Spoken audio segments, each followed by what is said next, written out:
วกเราคนไทยต้องอย่ายอมทหารเอามาปฏิวัติมันเลยอย่ายอมให้มันผ่านกฎหมายสัญญาเช่าให้ต่างชาติเช่า99 ปีแค่นี้มันยังยึดของเราไปหมดจนพวกเราเจ๊งหมดแล้วเงินทองที่มันได้มันก็ขนไปประเทศมันทำให้คนไทยเจ๊งทั้งประเทศแล้วมันกินรวบคนเดียวอ่ะอย่ายอมสิคนไทยไอ้รัฐมนตรีพิชัยรัฐมนตรีว่าการกระทรวงการคลังพิชัยไอ้หัวคุ้ยไอ้สัตว์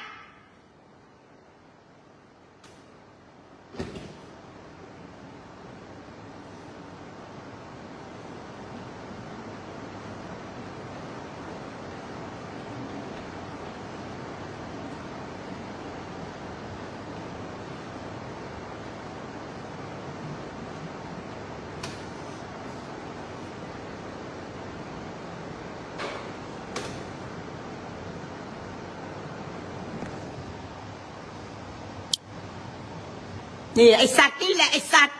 ไอเหี้ยไอควายออกไปไอสัตว์ไอหน้าหีมึงมันเหี้ยไอคนขายชาติขายแผ่นดินมึงจะยกประเทศไทยให้ไอพวกต่างด้าวหรือยังไง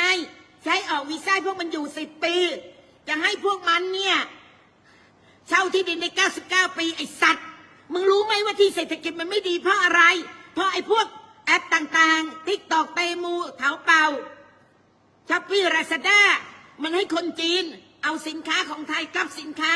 แล้วก็ขายในแอปพวกนี้ถูกตัดราคาคนไทยจน SME คนไทยเจ๊งหมดแล้วพวกมันจะขนเงินไปต่างประเทศติ๊กตอกปีหนึ่งได้ไปเป็น10,000 ล้านไอสัตว์มึงไม่มีสมองไอคุ้ยสิ่งที่มึงต้องทำนะไอสัตว์มึงเนี่ยจะต้องไล่ไอพวกนี้ออกไปให้หมดช็อปไอแอปติ๊กตอกลาซาด้าช้อปปี้เตมูเถาเป่าไล่พวกมันออกไปให้หมดไม่ให้มันอยู่ในประเทศไทยถ้ามึงทำไม่ได้มึงก็ต้องขึ้นภาษีพวกมันเหมือนอินโดนีเซียไอ้พวกแอปต่างๆคนจีนไม่สวยมาขายไก่ทอดของคนจีนของต่างประเทศทุกประเทศขึ้นภาษีมัน200%คนไทยมึงเก็บ7ใช่ไหมมึงเก็บเป็น200พ่อมึงตายไอ้สัตว์มึงจะมาแดกภาษีเงินเดือนจากคนไทยแต่มึงทำเพื่อคนต่างด้าวไอ้สัตว์ไอ้ขายชาติกูขอสาบแช่งมึงขอสาบแช่งมึงให้มึงไม่มีแผ่นดินอยู่ให้มึงไปตายต่างประเทศไอ้ขายชาติไอ้สัตว์รอสิพระองค์ท่านทรงรับทราบด้วยเจ้าค่ะทรงรับทราบด้วยเพคะ